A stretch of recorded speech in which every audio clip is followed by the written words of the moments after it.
we can bring on stage our beautiful couple, Mr. Tom and Lynette Lichuma. I was told that nowadays people are forgetting their names, especially when they are parents. We know them as the father of so and so and the mother of so and so, but when we ask what are their names, we don't know. Even some of us, we call our mother Mommy, then after we say Mama so and so, we don't know their names. So our couple is Tom. There's Tom Lichuma and Lynette Lichuma.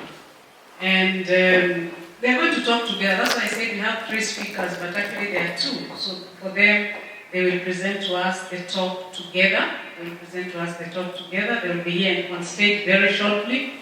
And Tom and Lynette Lichuma, I was told something about them. I've read some of their books.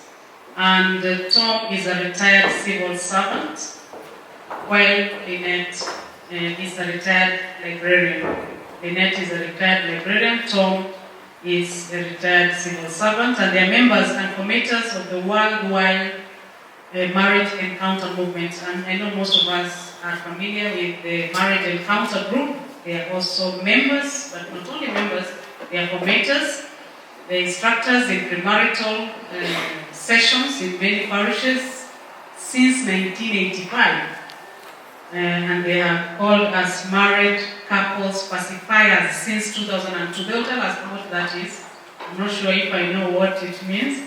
And most of all, their true connection with us as Paulines is that they are publishers, they are authors, and they have published 6 books on family life. And out of these 6 books, 2 are published with Paulines. And the best is they have been married for 42 years. I know some people in the audience, they have been married for a year or 2. They have been married for 42 years. In fact, people are clapping already. They have been married for 42 years, so they know what they are talking about. They are blessed with 7 children, 4 boys and 3 girls. And they are parishioners at St. Catherine of Alexandria in South Sea. Please, Mr. and Mrs. Lichuma, you can come here, so that our audience are longing to see your faces, because I've said a lot about you. We have our speakers. You will sit towards the end there. It's more comfortable because you are 2. Just sit as comfortably as you can, because we're talking about a very beautiful topic, living the dream of St. Joseph. We are all waiting for this big dream of St. Joseph. We are all dreamers, and we want to dream well with you. So, Mr. and Mrs. Lichuma, welcome to Paulines Communication Center on this day that we celebrate the solemnity of St. Joseph. We are eagerly waiting to hear and to listen to what you're going to share with us,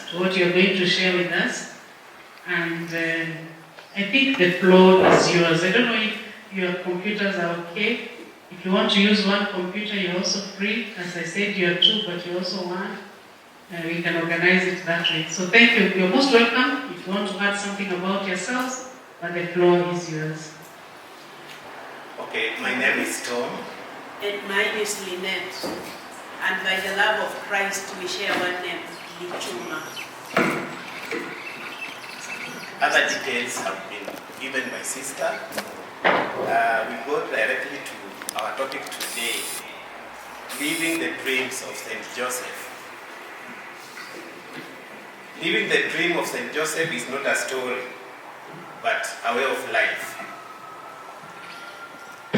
For all men, as fathers, as husbands, towards families that is happy, towards families that enjoy the peace that God brings to us as human beings. So, every father should understand that getting married is a responsibility, and indeed, marriage is a vocation, is a call from God. So, when we enter into marriage as a father, as a husband, let us remember that we are taking up responsibilities. Following the declaration of the year of St. Joseph by the Holy Father, Pope Francis, our focus now is on St. Joseph. For the next 1 year, St. Joseph is well known for a man of faith, the guardian of the child Jesus, and the guardian of the family. I'm sure CMA remember this, that St. Joseph is the guardian of the family and also the guardian of the church. St. Joseph walked the journey of marriage to the end. He worked hard and tirelessly in the shadows of Mary and Jesus, just to ensure that he leaves behind a mark that we talk about today, to emulate him as the patron of families. What can we as men learn from St. Joseph? Men as husbands, men as fathers. What do we take home? Number one, we are looking at the attributes of St. Joseph. St. Joseph was obedient to God. He was also obedient to the authority of the time. We all live in sovereign states and we have to follow the rules and laws that the governments of our countries put in place. St. Joseph also followed the traditions of his time. And in this case, even as we have our tradition that we have to follow. So he was an all-rounder man who believed in the rule of law. Secondly, he was a faithful man who was never judgmental. We remember how the word came to him that he was going to be the father, the spouse, the husband of Mary.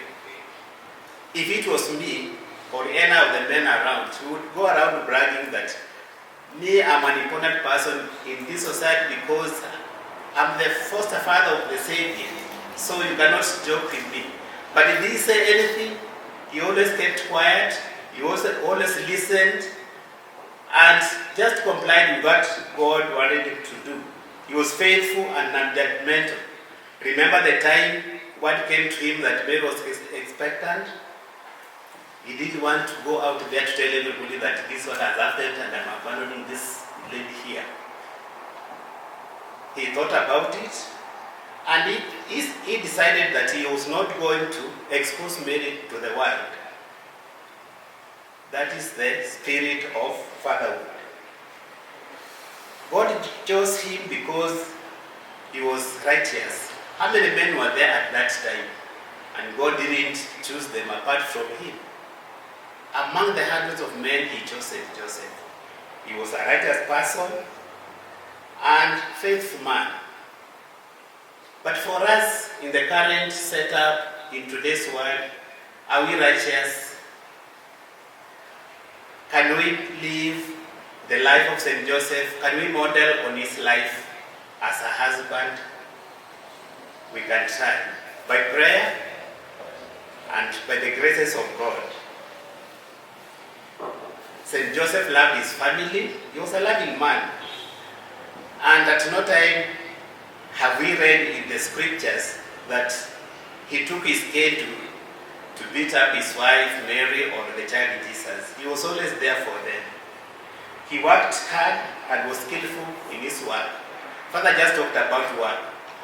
And I just want to emphasize that any work that we take is a responsibility that we must take with the seriousness it deserves.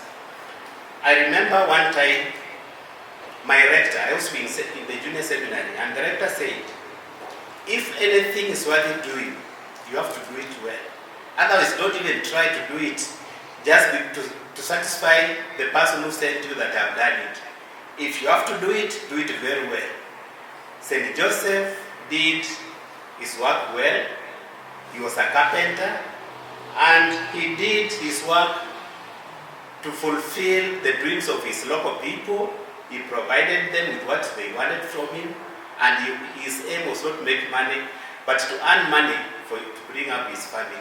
So anything that you are given to do as work, let us do it as best as we can. And money comes in as a second thing because it's earned. St. Joseph was a calm man, very calm.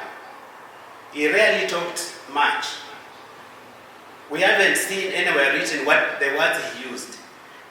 In the writing world where we write books, we could talk of him as an introvert. Someone who makes things to move, but in the shadows, in the back office. That was St. Joseph. But he could do his job well, everything well, but he did want to show up to everybody that he is such an important person in the life of salvation. So he remained. You remember the time Jesus remained at the temple when they went to look for him with Mary? It's Mary who spoke. Your father and I, that's Mary. But so St. Joseph never uttered a word. He just kept quiet. St. Joseph's life was practical. He was practical, and he did what he believed to do, and at the right time. He never failed. That is food for thought.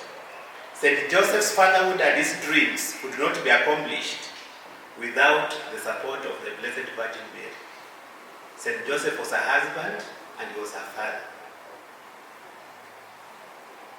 So, here I am as emulating Mary, and my Joseph is here.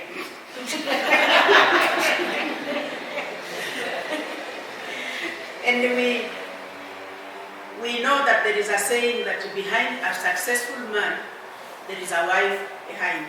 They have coined it to say a nagging wife. That without that nagging, the man would not become successful. So we have worked together with Tom, modeling the life of the Holy Parents. And what we have done is to have 3 pillars of our relationship in the marriage. So the first one is communication. And I want to believe that even Mary and Joseph communicated very well. First, it was our mother Mary who was told, you are going to be the mother of the Son of God. And she asked, how can it be? And I have not known man. And she was angered. And we want to imagine that she must have shared that with Joseph. And that is why Joseph decided to leave her secretly, not wanting to expose her. But in the dream, Joseph was told, what she is carrying is holy. So continue with the work you have been given. So we want to say there they communicated. And we have also tried ourselves to communicate as a couple, to be up to where we have reached. The second pillar is cooperation. That I have given full cooperation to Tom because we want to bring our children up in the right way, in the fear of God. And we have walked this path helping each other. Just as Mary supported Joseph when they were told he has to go and register. And she was very expectant. If it was these days, she would have said, no, the way I am, I can't go, you go alone and register alone. But she cooperated, they went together. And even when they found there was no room for them, she never complained. We don't hear of anywhere where she complained. Until she brought her child into the world in the manger. The third point is commitment.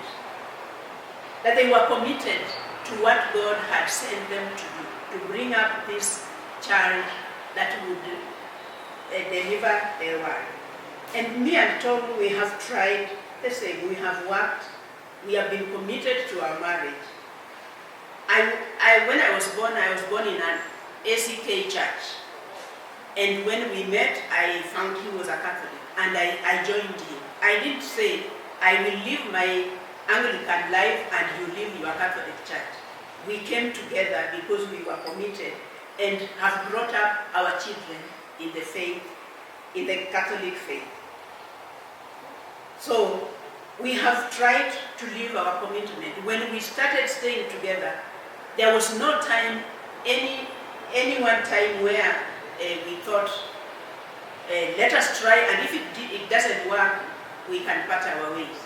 Ours has been, God has called us into this vocation, and we have to live it. And also have tried to think, now as we live our marriage, and after going through marriage encounter movement, what can we do that we can support this life that God called us to live? And it is because of that that we decided that we write family life books.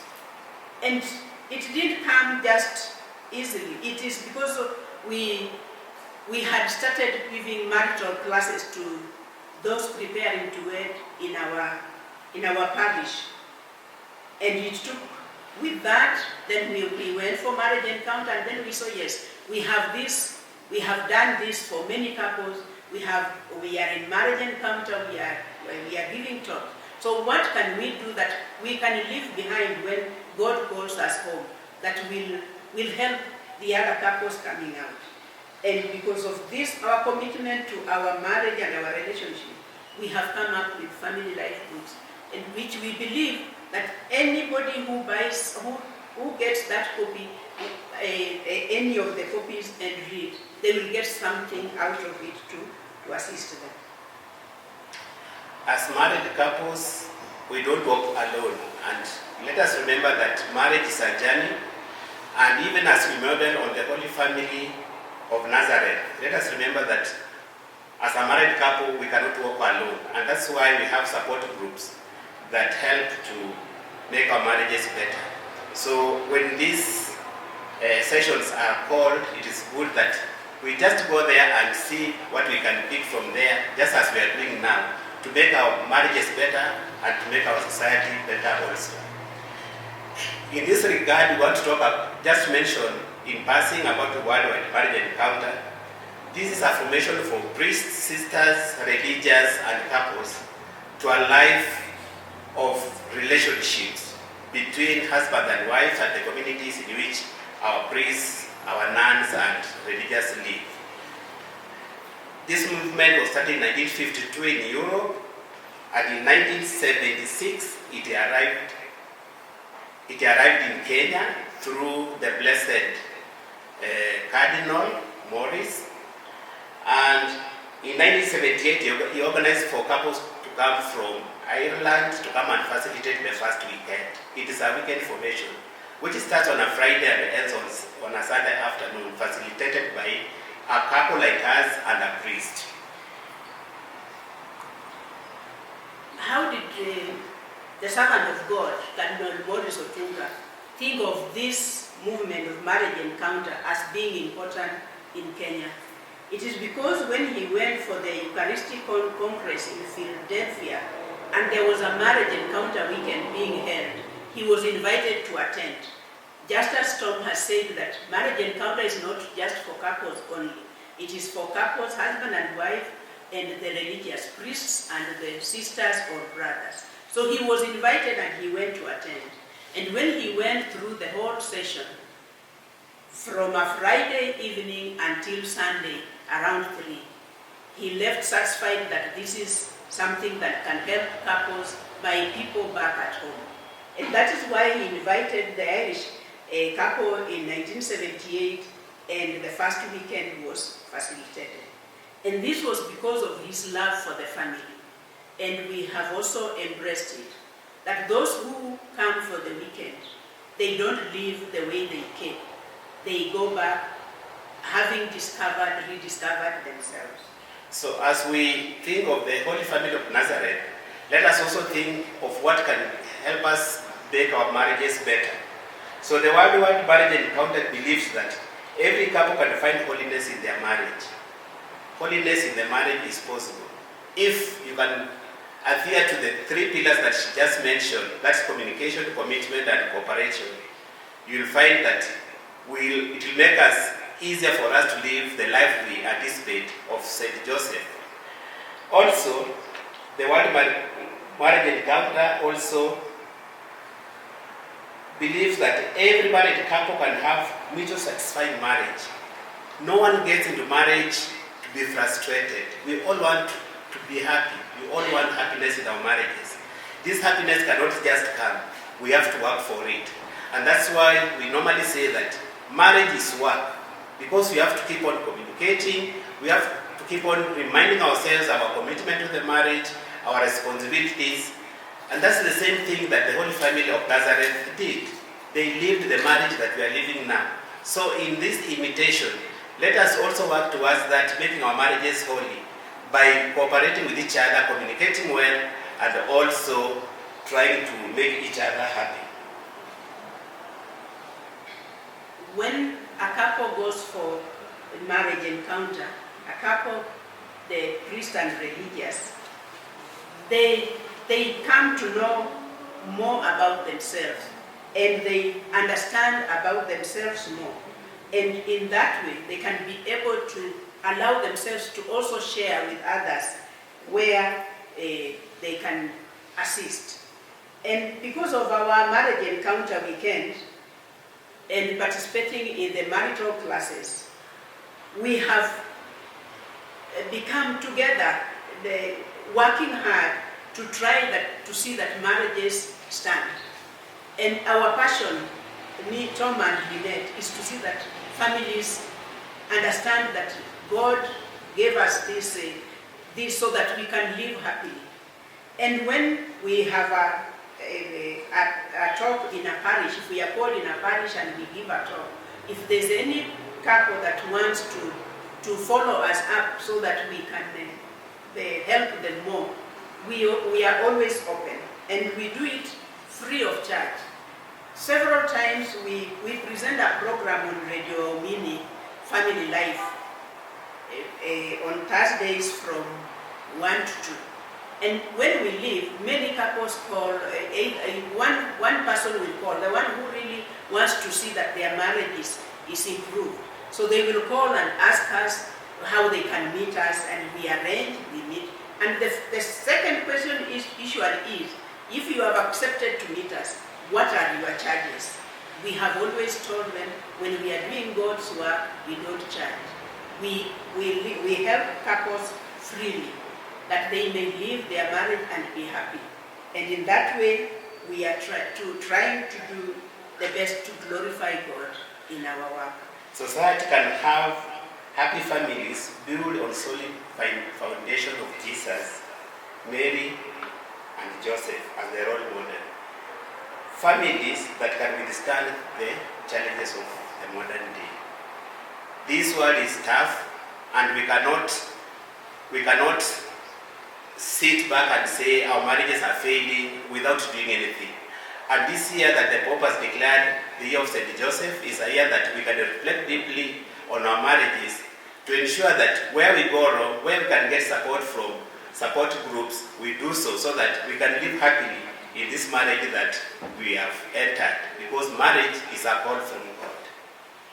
And for priests and the religious who have gone for the weekend encounter, we have seen that when they value the marriage encounter group movement in their parish, they are able to work together, and this couple support the priests, so that they are not just dealing with the parishioners on their own. Always when there is a couple that has a problem, a priest who knows that there is a marriage encounter group will send them to get from them the experience, to give from their experience. In these challenging times,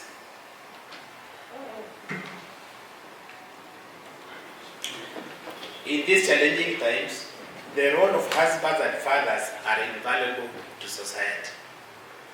We have heard of absent fathers. Where are they? Where do they go to? What it means is that fathers have put more value to other activities other than the family. And that's why we are facing many challenges at the moment, because bringing up children is not the responsibility of mothers. It's the responsibility of mothers as well as fathers as a couple. Therefore, we beseech husbands, we beseech fathers to spend their free time with their family so that these kids that we are bringing up and nurturing can keep up virtues that will bring them as responsible persons in society. We know that there are many challenges that they are facing now. We have drugs, we have teen pregnancies that has been there, and we are really sad about it. Abuse of substance, these are all the challenges that they are there. But if parents can't talk to their children from the time they are born up to the time they leave the nest, then we are bound to get a society that is so disorganized. Therefore, we just pray that as parents, let us reduce our free time out there and spend it with our families. There is this idea that majority of men have to work extra hard to earn a living so that the families can live comfortably.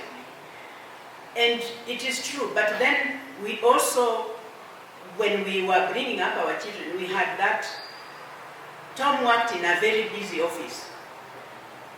In where I worked, I came back from home at 4. And whenever I would find anything that the children is doing that is not right, when he comes back, we are able to share. I'm able to share with him. There are mothers who don't share with their spouses what is happening with the children. And they wait. There are also fathers who, for them, children are not there. They are for the mothers until they are candidates. After the results of class 8 and the child has performed well, then the man goes bragging, that is my daughter, that is my son. and even after Form 4. But when they have failed, then your child has failed. But what role did you play in when the child was still in the lower primary before the exams? So we request that even if they are busy, we know that in Kenya we don't work 24 hours. There is working up to a certain time and give time for traffic jam. Then in the evening, try to be together with the family, with the children, pray together before the children go to sleep. So let us do the work that God has called us, because we will be answerable. Today's husbands and fathers need strong faith in God to meet the challenges and dangers of our world. As leaders in the families and the cradle of society, let us remember that the society we live in springs from us, parents. Therefore, if we don't nurture children well, then we are building a society that will be stable for the future generations. St. Joseph is a model and guide for all men of goodwill, living their vocations of marriage and fatherhood. Therefore, let us all emulate St. Joseph, and especially this year that we focus on him, so that we can make our families better. St. Joseph lived to fulfill God's plan for salvation. Let us lead our families to holiness. And it is by our support, the wives, the ladies, that we have to support our spouses to live this God's plan. The world today needs fathers, husbands, and indeed real fathers and husbands that will be loving, humble, and give God glory by doing their work well. St. Joseph, the loving, humble man of the human face of the fatherhood of God. So let us all emulate St. Joseph, and in a bigger way, the Holy Family of Nazareth, to build our relationships and our marriages. Also attending to our urge to make our marriages better every day. And also to remember that the marriage encounter weekend we are talking about is not only for the people I've mentioned, but everybody married in the church for at least 3 years are eligible. And the information is all over. We can always provide that information. And with those remarks, We hand over back to Sister. Let us clap for. We really thank our couple here, our guest speakers, Mr. and Mrs. Lichuma. They said now they share names, so I've stopped calling Tom and Lynette. And we really thank you for what you have expounded about the dream of St. Joseph. Yes, you have already told us how Joseph was a calm person, a person who was able somehow to have that rapport with Mary. They had this family, which is actually a great example for all the families. And of course, I know that there are many questions. Actually, I'm seeing people are abuzz, so prepare yourselves. And they want to know many things. But before they answer that, when I was introducing you, you told us that you are called as married couples pacifiers since 2002. I don't mind saying something, then I leave it hanging. People may not know what it means. Actually, I also don't know what it means. Maybe you can explain just briefly what it means to be a married pacifier, married couples pacifiers since 2002. Okay. For us as a couple, we believe that God called us to this vocation of marriage, not only to the vocation of marriage, but also gave us some work to do. And that's what we are doing at the moment. When we talk about pacifying families, we're actually quelling down or calming down families that are troubled. That is, couples who are not understanding each other, they are quarreling, they are angry at each other. We work towards bringing them together and make them communicate again like Mary and Joseph, so that they can bring up children in a good environment. So we do this by what Lynette explained, through media, through radio, and even TV at times. And we get a lot of people calling us. They want to see us. They want us to share with us their challenges, and we always open our door for them and we share. And when they leave our house or a place of meeting, smiling, we are really motivated and encouraged. So we believe that God has given us this work so that when families are in trouble, at least we try to cool down the fire. And we do this because we have to be approached. You know, if a couple is having a problem and they don't look for somebody they can share with, nobody can know. So when they approach, then we talk to them. We will let them tell us what they are going through. A husband, wife, together, we sit the four of us. Then they explain, then we talk to them, just trying to guide them. And in most cases you find that what really makes couples to disagree is just communication breakdown. That they are not communicating and something very small makes them to now start being separated. And even us, when we face the same challenges, we also look for support. We are not angels. But finally we tell the couples that it is your attitude. Because even if you went to ask from a priest, you have a problem, and you don't have a positive attitude of changing, accepting what you are being told, then it will not work. So when they come and they are positive that what we will tell them will help them, and together with prayer, because we also pray for them after they have them, then things work well. Thank you very much. I think there are some questions. Now I hand over to Sister Doris to do the session for the questions.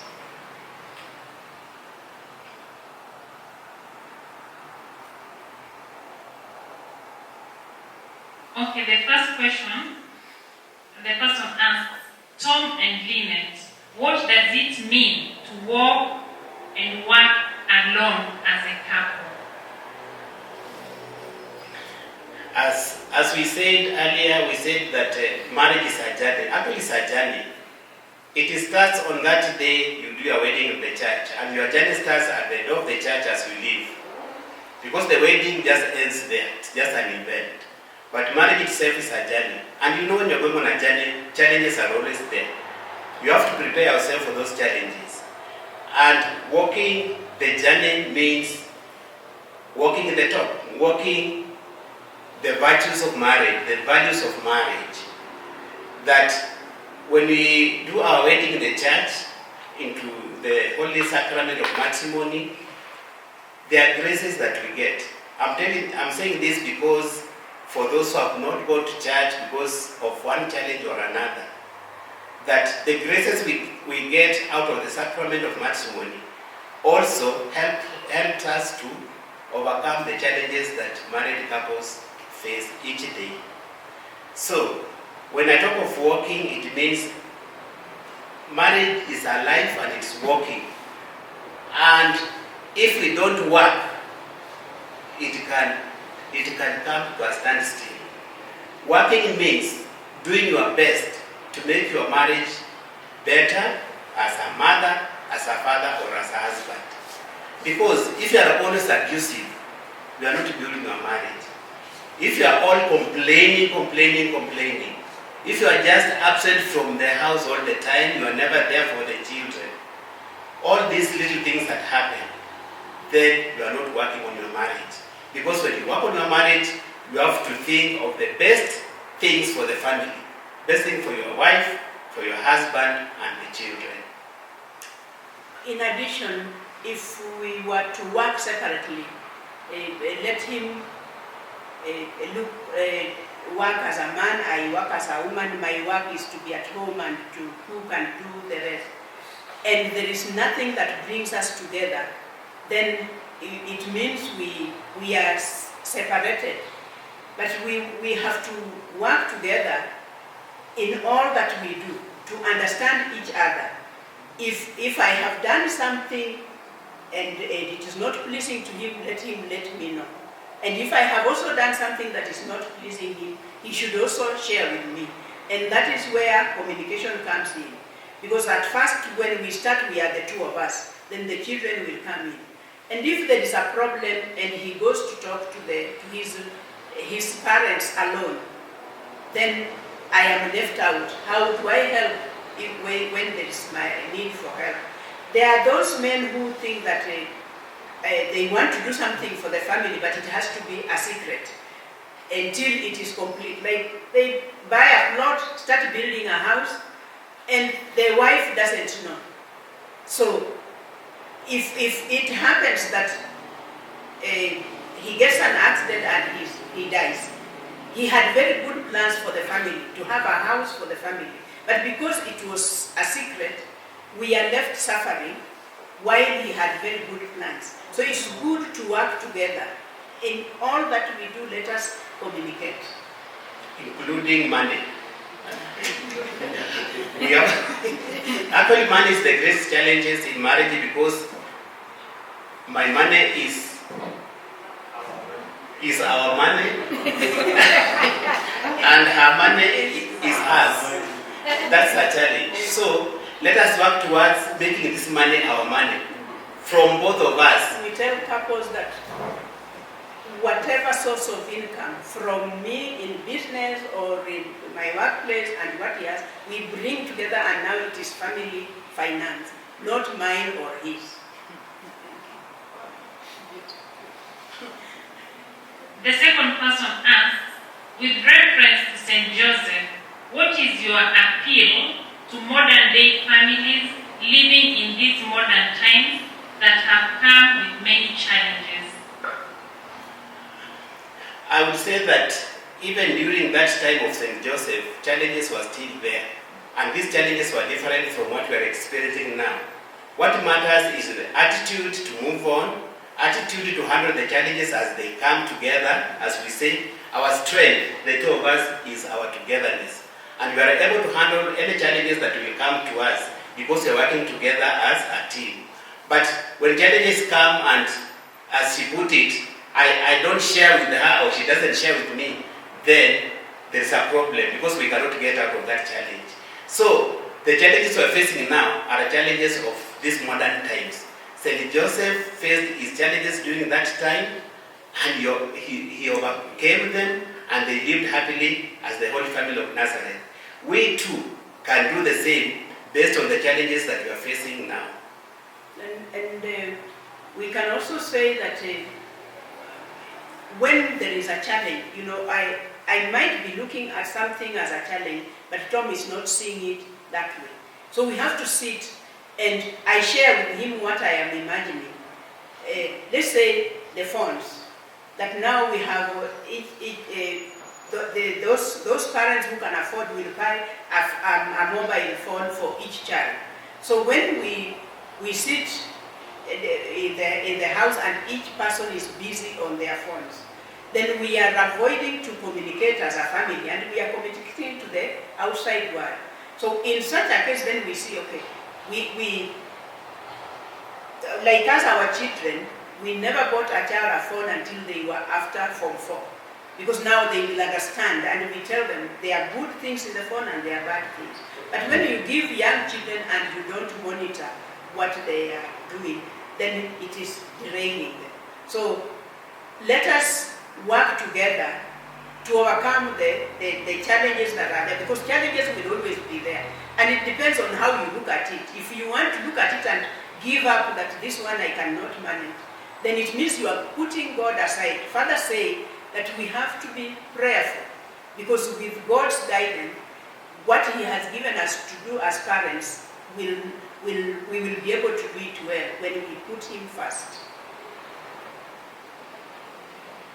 The third person asks, can we say that for a family to be successful, it has to practice the 4 pillars, that is prayer, communication or dialogue, cooperation and commitment? Absolutely. With those, definitely your family will stand. Prayer is number 1, because with God everything is possible. Sometimes when we are challenged, we seem to think that God is not listening, God is not seeing. But when we turn to Him in prayer, what we look at as challenge, it becomes easy for us to go over it. So with God, commitment, communication, and cooperation, then we can move forward and build our marriages. And we also have to work with other couples, because when you are living, you look at a certain couple and you think, like, that can be my role model. We can't live like an island, that what we think is what is right. So let us also get out. When at our church there are seminars called, let us attend those seminars so that we can get more information to help us live our lives.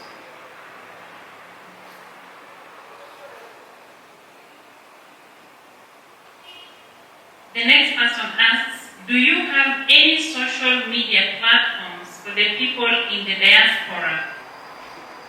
And then she asks, kindly repeat the title of your book. Social media for the people in the diaspora. Social platform. Not as a group. Not as a couple, but there are groups that, like what we are talking about, the Worldwide Marriage Encounter movement is a worldwide movement, and I believe they have a platform. They have a platform. For us as a couple, we don't have a platform.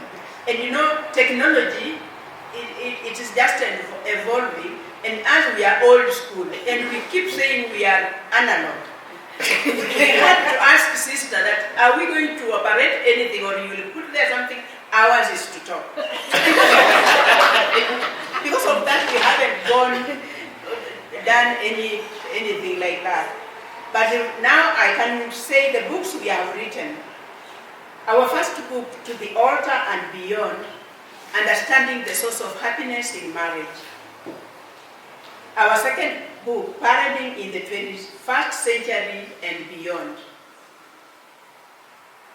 After we wrote those two, we thought, okay, we have left the teenagers aside, and with the problem of teenagers, the young upcoming parents, they will complain of, my child is reaching teenage, I don't know how I manage her, I don't know how. So we decided, okay, let us write something that will help these young people, breaking the shackles of adolescence, for parents to read, to see what we tell the children, and children to read, to understand themselves, and also help them to grow up well.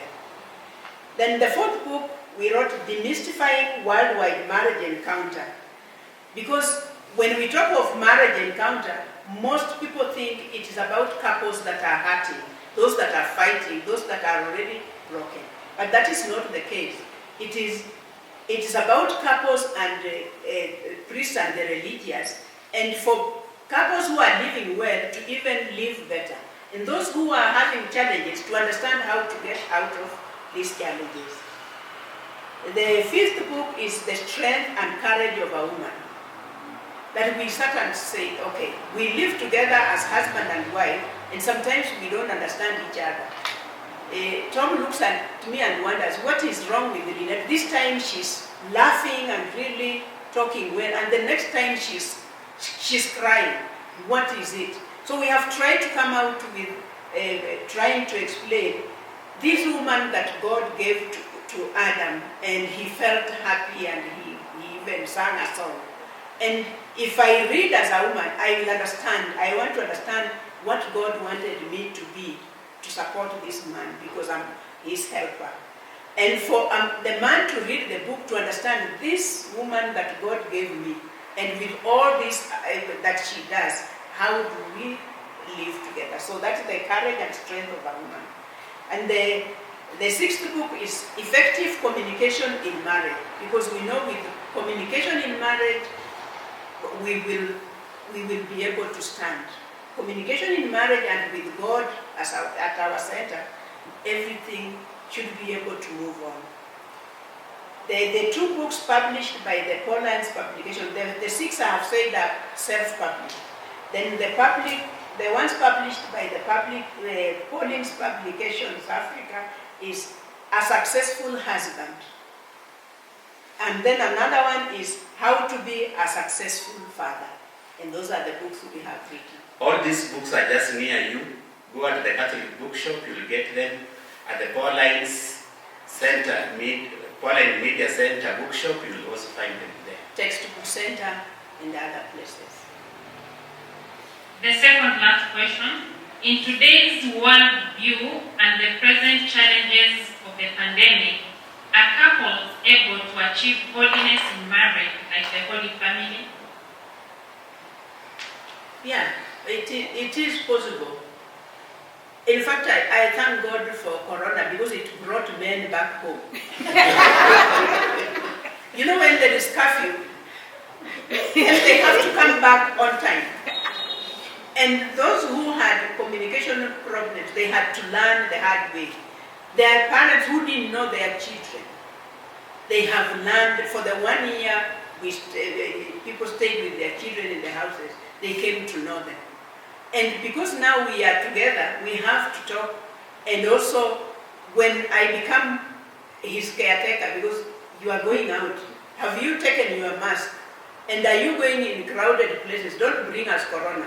He's telling me the same. And we tell the children, and they know that outside there is danger. So, staying together, praying a lot together, when there was no going to church, we had to be glued to the TVs on Sundays to participate in Mass. And you know, normally, when you are watching TV, you can watch and go and do other things. But now we told the children, no, it is Mass, and we are going to do what happens when we are literally now in church. So it helps us to grow together in faith. And the children have an opportunity to know their fathers. Because some of them, they don't meet at all until maybe on Sunday, where the dad drops them at the church and goes back to sleep. But with the Corona now, they are together, they are able to learn each other.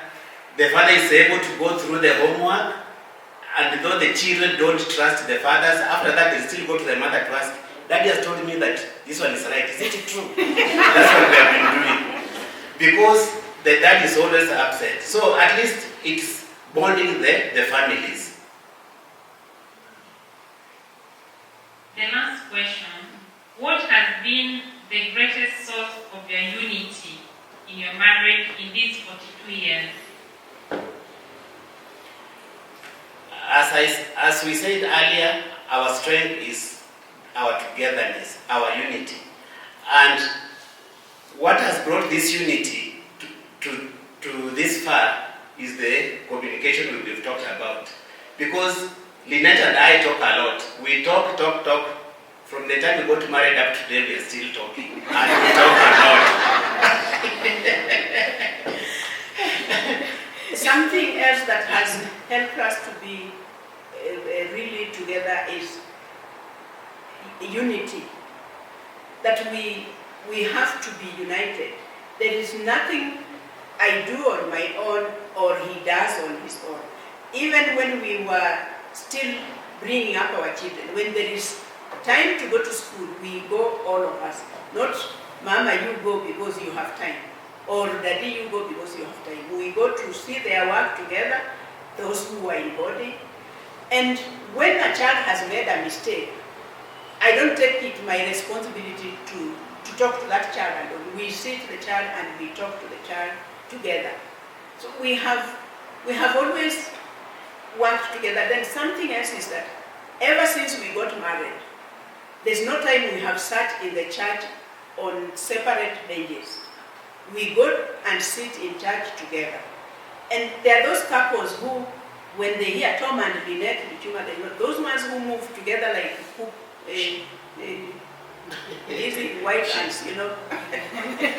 So that being together has helped us to go on and glorify God in our marriage. Another thing that binds us together is the work we do, as I said earlier, because I cannot do it alone, she can't do it alone. So we have to be together, we have to prepare, we have to share a lot. The books we have talked about, we write together, we reason together, we come up with a book together. So all these are unifying factors in our marriage. It seems there is one very hot question that cannot remain. So please, Sister Doris, you can ask the question. Yeah, there's someone who has a burning question, and the person is asking, what can you say about in-laws interference in marriages?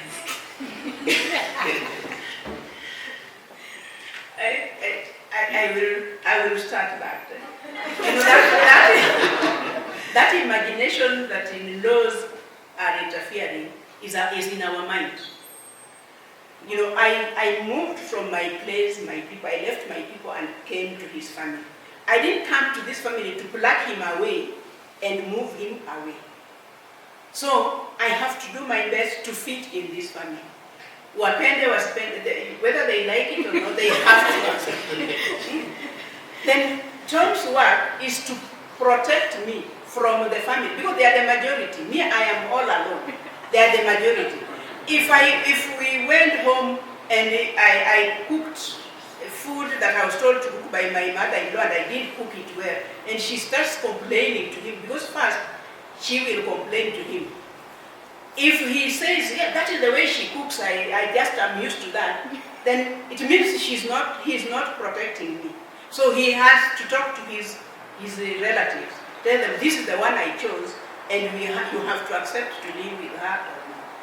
And I imagine if my brother married and the wife is mistreating my mother, how would I feel?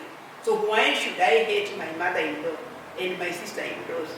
If there is a problem, we don't talk one separately, we talk together, and they know. So they say, Tom's wife, don't say anything against her, because you will be seated down and you will be asked to explain what you are saying.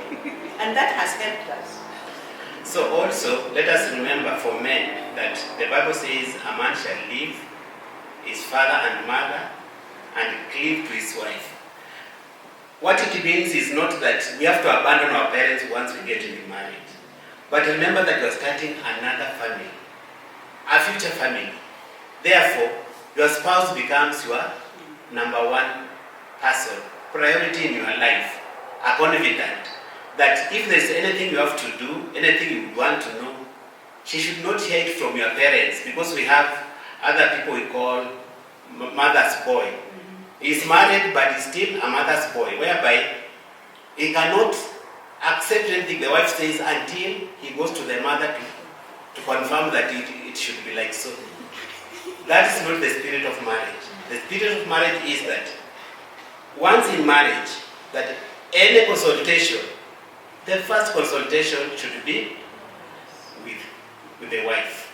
The other people should learn from the two of you, and that will make your marriage better. So the in-laws are there, but we are there to protect each other, to affirm the marriage. I'm here to protect her. She's also here to protect me from her in-laws, because she goes there and says that Tom is a stingy man. He keeps his money very far. He goes to count in the toilet or in the bathroom. They'll take it at face value. And I'm just a humble person, I'm a good person, but she's portraying me as a bad person.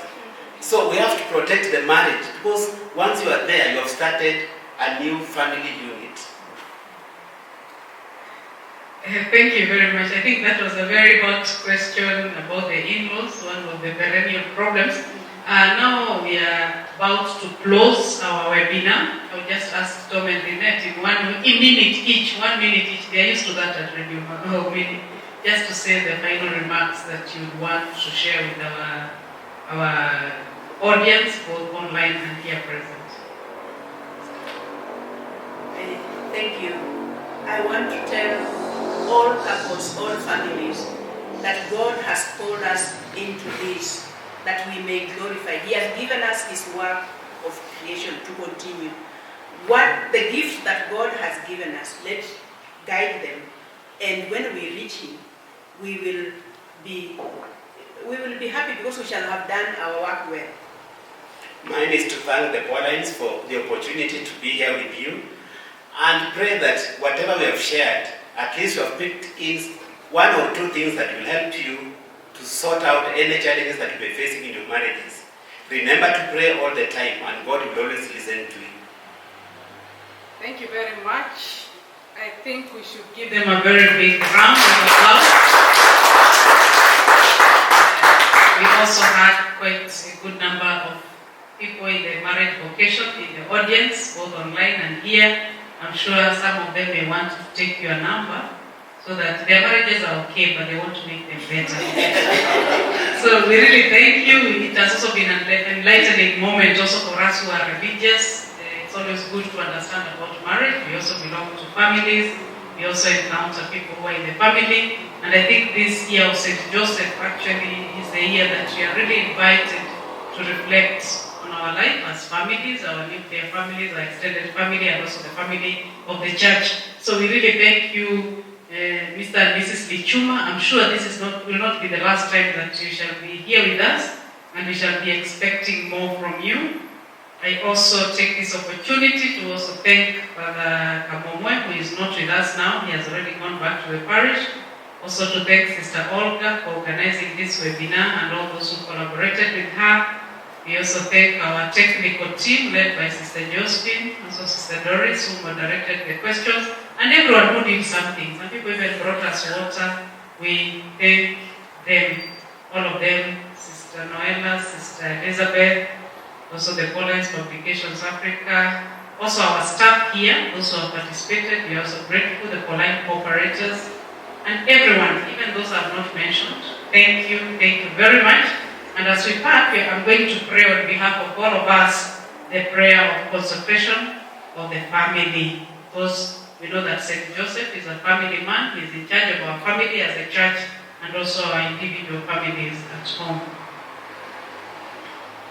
In the name of the Father, and of the Son, and of the Holy Spirit. Jesus, our most loving Redeemer, you came to enlighten the world with your teaching and example. You willed to spend the greater part of your life in humble obedience to Mary and Joseph in the poor home of Nazareth.